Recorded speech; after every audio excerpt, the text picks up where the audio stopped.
Thank you for watching, and remember to like this video and subscribe to my channel. Thank you for your support. Lurking just east of Florida right now, but also severe storms across portions of the Northeast on the move as we head deeper into today.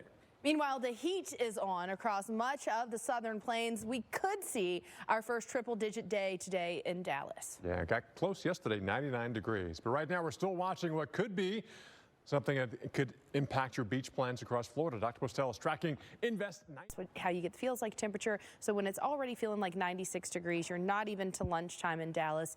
It is a stifling one. As Paul mentioned, we haven't made it to 100 yet. We typically see 100 degrees in Dallas by July 1st. So we're running a little bit behind on that. But I bet you're not upset about that there in Dallas. It's been hot. You just haven't hit the triple digits just yet. We've got heat advisories in place for that 40 corridor, Memphis, Little Rock to OKC.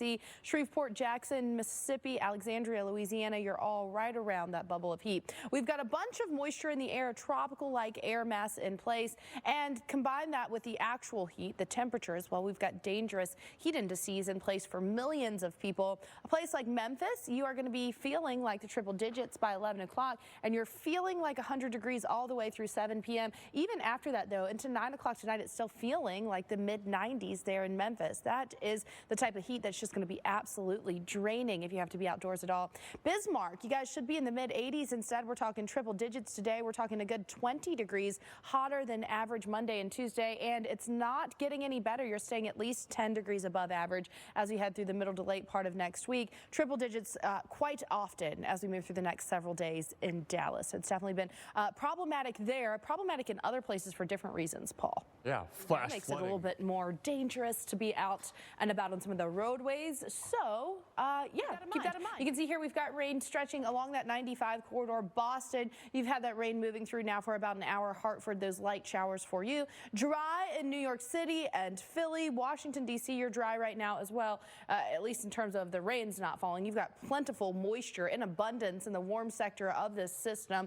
As we head up in the atmospheric column, we have some pretty strong winds. And when you have that, that does enhance your risk for damaging wind gusts. And that's what we're seeing here. We've got that risk for damaging wind gusts up around 60 miles an hour for the Capital District of New York down through NYC, DC, Elkins, Charleston, Lexington. You guys are all included in that. So let's time it out for you on future radar.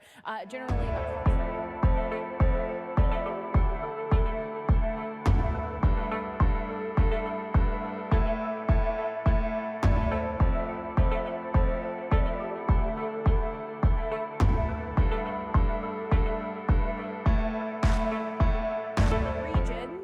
we've got those spotty storms bubbling up across the Ohio River Valley, West Virginia, getting in on this, as well as Maryland, crossing through the Jersey Shore. I think for the Jersey Shore, most of your day-to-day should be fine if you're trying to get outdoors, but you'll see some of those storms moving in as we head through the mid to late afternoon and then overnight again. And like I said, some of those could be a little feisty. Let's take a closer look at a forecast for New York. So after your morning rain that you had this morning, you get most of your day until we get into the middle part of the afternoon.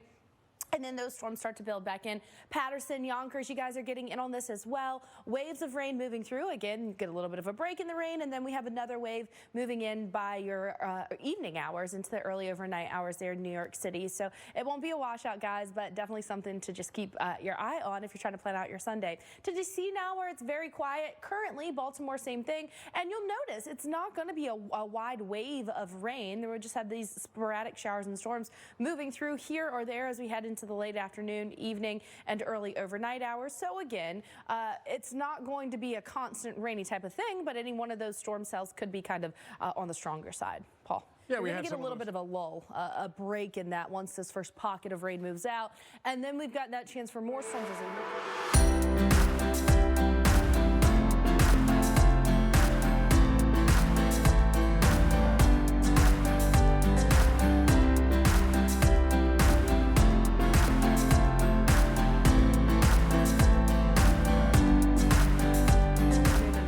boundary moves through. So right now we've got the rain, still some showers moving through Hartford, Boston. That rain again knocking on your door, while Portland, you guys are steadily socked in those showers.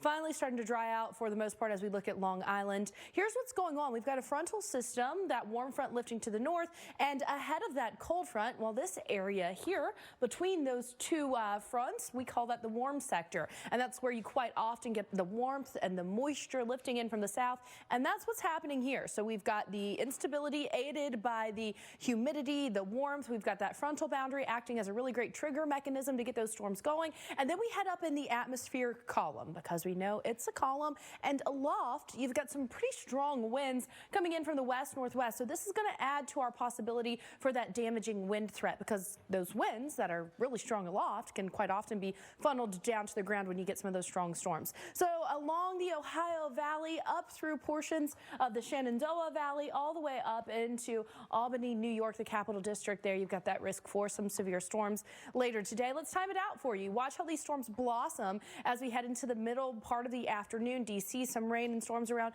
New York City. That's moving through for you as well.